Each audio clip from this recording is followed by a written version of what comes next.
আসসালামু আলাইকুম। আজকে এই মুহূর্তে আপনাদের সামনে হাজির হয়েছি। আপনারা যারা আমাকে শুনছেন এবং পরবর্তী শুনবেন সকলকে আমার মুজিবীয় শুভেচ্ছা। আপনার থাম্বনেল দেখে নিশ্চয়ই বুঝতে পেরেছেন আমি কি নিয়ে কথা বলব। কথাটা হচ্ছে যে আওয়ামী লীগের মিছিলে জনগণ, জনতার অংশগ্রহণ কারণটা কি অনেকেই হয়তো বুঝতে পারছেন না। অনেকেই হয়তো চিন্তা করছেন যে এই সময়কার এই 1 বছরের দুঃশাসনের কারণেই হয়তো আওয়ামী লীগের পেছনে কিছু জনসাধারণ নামছে, অথবা এরা জনগণ নয়, এরা সকলে আওয়ামী লীগ কর্মী না। এই মুহূর্তে বাংলাদেশে যে সমস্ত মিছিলগুলো হচ্ছে, যে সমস্ত বড় বড় মিছিলগুলো হচ্ছে, এগুলো কোনো নেতার নেতৃত্বে হচ্ছে না, এগুলো সাধারণ জনগণের নেতৃত্বেই হচ্ছে। আর এই সাধারণ জনগণ আওয়ামী লীগের পেছনে এসে দাঁড়ানোর জন্য যে উদ্গ্রীব হয়ে আছে সেটা আপনারা মিছিলগুলোতেই দেখছেন। আর এই কাহিনী শুধু আজকের নয়, 1971 সালে বঙ্গবন্ধুর ডাকে যেমন বাংলার আপামর জনগণ এক হয়ে নেমেছিলেন, ঠিক সেম অবস্থাটা এই মুহূর্তে হচ্ছে। আপনারা একটু ধৈর্য ধরে 2 মিনিট আমার কথাগুলো শুনেন, অনেক কিছু হয়তো জানতে পারবেন যেগুলো হয়তো 40 ঊর্ধ্ব লোক ছাড়া বাকিরা জানে না। 40 বছরের নিচে আমার যেসব ভাইয়েরা আছেন, বোনেরা আছেন, তারা অনেকে কল্পনাও করতে পারবেন না যে কি ছিল এই শেখ হাসিনা, কি ছিল এই বঙ্গবন্ধু কন্যা আমাদের জননেত্রী শেখ হাসিনা। 1975-এর 15ই আগস্ট বঙ্গবন্ধুকে হত্যা করার পরে যখন 1981 সালের 17ই মে বঙ্গকন্যা জননেত্রী শেখ হাসিনা বাংলাদেশে এসে পৌঁছান, ওই সময় বাংলাদেশ আওয়ামী লীগ ছিল 6 ভাগে বিভক্ত। কোন নেতা ছিল না, এক একজনের মতন চলছে, যে যার মতন চলছে, সকলে সকলের মতন চলছে, কেউ কারো কথা শুনছেন না। সেই দলকে গুছিয়ে এনেছিলেন আমাদের বঙ্গকন্যা জননেত্রী শেখ হাসিনা। তিনি ওই সময় শহর থেকে শহরে, গ্রাম থেকে গ্রামে, ছোটখাটো বাড়িতে পর্যন্ত গিয়ে হাজির হয়েছিলেন এবং যে বলেছিলেন, মাগো, বাবা গো, ভাইরা, আমি বঙ্গবন্ধুর সেই কন্যা, আমার নামই শেখ হাসিনা, আমার কিছু নেই, তোমরা আমাকে এখন তোমাদের ভাই বোন মনে করো। বাংলার আপামর জনসাধারণ কিন্তু সেদিন সাগ্রহে, আন্তরিকতার সহিত এই বঙ্গকন্যাকে নিয়েছিলেন। কাউন্সিল হতো ওই সময় সাংকি, মাটির যেই থালা আছে, সাংকি বলা হয় আমাদের অঞ্চলে, আপনাদের এখানে কি বলা হয় জানি না। সেটাতে কাউন্সিলের সময় সেটাতে ভাত দেওয়া হতো আর তরকারি দেওয়া হতো, তার লিমিটেড, সামান্য ভাত আর তরকারি। আমরা ট্রেনে, বাসে, বিভিন্ন ভাবে তখন সম্মেলনে যেতাম, আওয়ামী লীগের ডাক, আন্দোলনের ডাকে যেতাম। আজকে ছোট্ট একটা কথা বলি, একটা, এটা গল্প নয়, বাস্তব, যেটা বললে বুঝবেন যে কি জিনিস ছিলেন শেখ হাসিনা আর শেখ হাসিনার প্রতি মানুষের আন্তরিকতা কি ছিল। শেখ হাসিনা একটা বাড়িতে গিয়েছিলেন, সে বাড়ির সামনে গিয়ে, ভাঙাচুরো বাড়ির সামনে গিয়ে সে বৃদ্ধ মহিলাকে যখন ডেকেছিলেন যে কেউ আছেন, আমি বঙ্গবন্ধুর কন্যা, আমি শেখ হাসিনা, বৃদ্ধ মহিলা, অতিশয় বৃদ্ধ, 70 বছর বয়স, সে দৌড়ায় এসে শেখ হাসিনাকে জড়াই ধরে বলছিলেন, আরে মারে, তুই কোত্থেকে আসলি এই মুহূর্তে, তোর বাবারে এই দেশ তো ধ্বংস করে দিয়েছে, তোর বাবারে তো মেরে ফেলেছে, তোর মা ভাই সবাইকে মেরে ফেলেছে রে মা, আমরা কিছু করতে পারি নাই। এরপরে মহিলা কাঁদতে কাঁদতে বলছে, আমি তো তোকে এখন বসতেও দিতে পারবো না, কিছু খাইতেও দিতে পারবো, কারণ আমি ভিক্ষা করে খাই, আমার বাসায় এই মুহূর্তে সামান্য 2টো চাল চুলায় জ্বলছে, যেটা ভিক্ষার চাউল, এই চাউল থেকে তো আমি তোরে খাওয়াইতে পারবো না, এটা তো ভিক্ষার চাউল। শেখ হাসিনা তখন তাকে জড়িয়ে ধরে বলেছিলেন, আপনি চিন্তা করেন না, আপনারা যেভাবে চলছেন, আপনারা যেভাবে চাচ্ছেন, আপনারা যা খেতে পারবেন আমিও পারবো।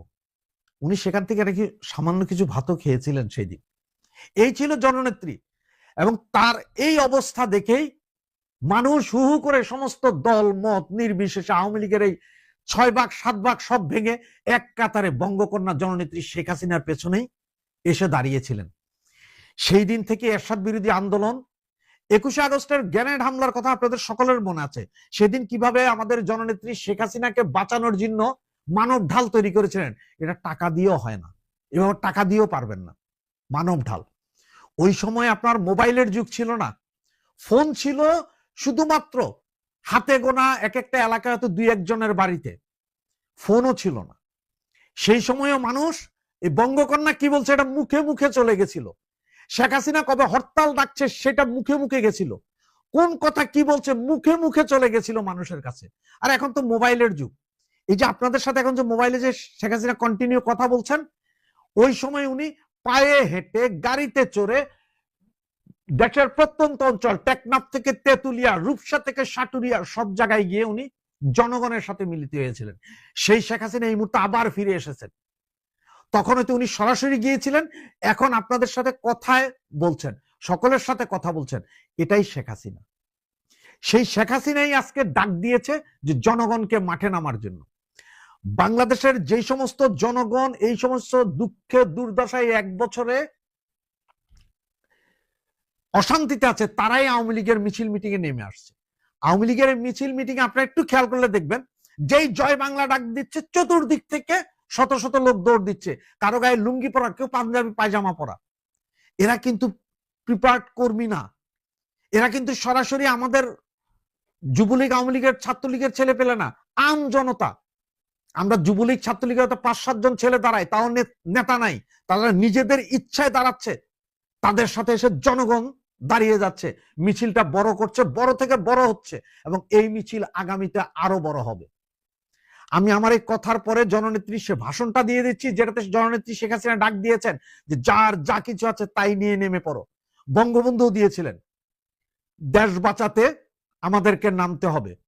আর জনসাধারণ এই এক বছরে ঘৃণা, দুঃখে, অভিমানে নামছে। যারা ভুল বুঝেছিল শেখ হাসিনাকে, বঙ্গকন্যাকে, তারাও নেমেছে। কেউ এখন আর ঘরে বসে নেই, সকলেই নামছে, আরো নামবে। ইনুস কাকার এখন আর ঘুমানোর সময় নাই। ঘুমের ভেতরেও উনি আওয়ামী লীগের স্বপ্ন দেখে, যে আওয়ামী লীগ এই না বুঝি আইসা মাইল লাগাইলো, এই না বুঝি ওনার পাছার চামড়া তুলে ফেলাইল। আর তার জন্যই উনি এই মুহূর্তে ইউএস, নিউ ইয়র্কের পুলিশ প্রশাসন বা আমেরিকার পুলিশ প্রশাসনের উপরে ভরসা করতে না পেরে বাংলাদেশ থেকে সর্ববৃহৎ হেলদি মাসেলম্যান 4 গুন্ডাকে নিয়ে হাজির হচ্ছেন। এই 4 গুন্ডাদের মধ্যে 4 জনের হচ্ছেন মির্জা ফখরুল কাকা, উনি বৃদ্ধ মানুষ। হুমায়ুন কবির, উনি এখন আপনার তারেক সাহেবের আন্তর্জাতিক উপদেষ্টা বা প্রেস মিডিয়ার ইয়ে। আরেকজন হচ্ছেন যুদ্ধাপরাধী জামাত ইসলামের তাহের, এবং দ্বিতীয় জামাত ইসলাম বা জামাতের বাচ্চা, ছাগলের 3 নম্বর বাচ্চা এনসিপির আক্তারকে নিয়ে যাচ্ছেন। তো 4 জনকে কেন নিয়ে যাচ্ছেন জানেন তো? এটা আপনারা অবশ্য সবাই বুঝতেছেন যে নিউ ইয়র্কে মাহফুজকে যেই দৌড়ানি আওয়ামী লীগ দিয়েছিল, সেম দৌড়ানির চেয়ে আরো ভয়ানক দৌড়ানি খাইলেন উনি। কোথায় আইসা? লন্ডনে আইসা আমাদের হাতে। এবং লন্ডনে এত বড় মিছিল 1971 সালের পরে এই সর্বপ্রথম এত বড় মিছিল হয়েছে, যেটা লন্ডনের সমস্ত টিভি চ্যানেল কিন্তু দেখাইছে, পাবলিক দেখছে। এই ভয়, এর আগে ইউনূস সাহেব আরেকবার লন্ডনে এসেছিলেন, পেছনের দরজা দিয়ে ঢুকেছিলেন।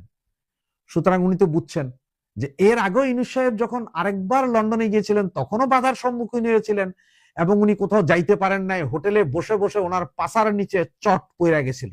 চট পানি বুঝেন তো, ওই যে চুলে যেরকম জট পইরা যায় অনেক লোকের, রাস্তায় রাস্তায় থাকে যে, ওইরকম চট পইরা গেছেন পাছার তলায়। লামিয়া মুর্শেদকে নিয়ে শুধুমাত্র হোটেলের মাঝে লীলা খেলা ছাড়া আর তো কিছু করতে পারেন নাই।